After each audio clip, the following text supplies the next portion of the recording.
Rhystic Study should be banned? Wait, really? According to a poll taken by Comedian MTG on Twitter, with 5,421 votes, 62% of the poll shows that they would be okay with a Rhystic Study ban. I'm honestly not surprised. There are tons of players out there that think it's a broken card. I'll be honest, I play Rhystic Study. I love Rhystic Study. But with all the discourse surrounding this card, I felt that I should try and evaluate this card objectively.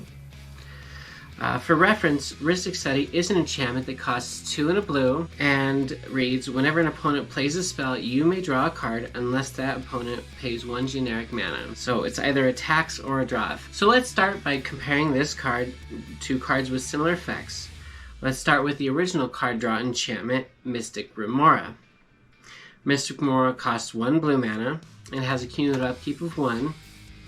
Its ability reads, whenever an opponent casts a non-creature spell, you may draw a card, unless that player pays 4 generic mana.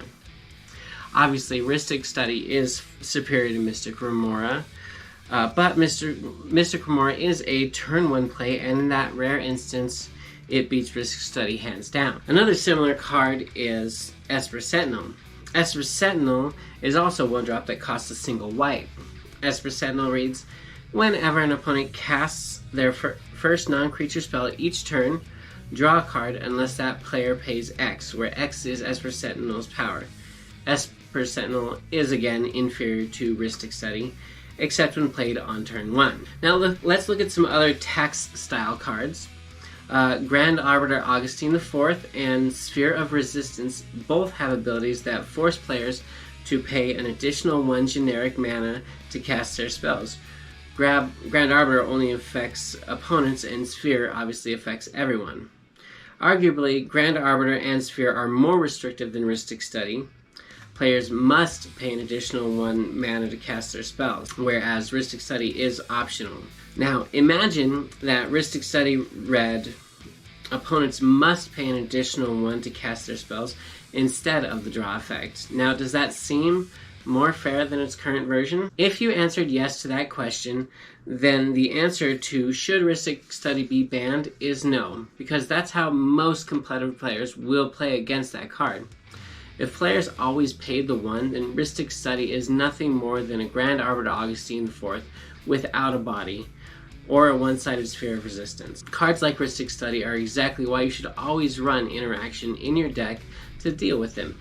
When players focus too heavily on their deck theme, their decks can be blown out by one-of cards that are mediocre at best. As a Rhystic Study player, I can tell you confidently that when players continually pay the 1, it's mostly just a bad card. But when players refuse to pay the 1, then it becomes absurd. Rhystic Study relies on player feelings and mistakes. I've played against players that will literally refuse to pay the 1 100% of the time. Said players almost always cause the table to lose to the Rhystic Study player because of their refusal to pay the 1. I want to stress that I am not advocating for a ban or not of Rhystic Study. I'll leave that up to the people at WotC and the Rules Committee. I simply want to point out that there are many options for dealing with the card. I prefer fair and balanced games, and I like to encourage players to run cards that can deal with my cards to make those games balanced. Anyways, thanks for watching QLS Bag of Decks. I'm excited to be making videos again, and I want to continue to upload new content every single week.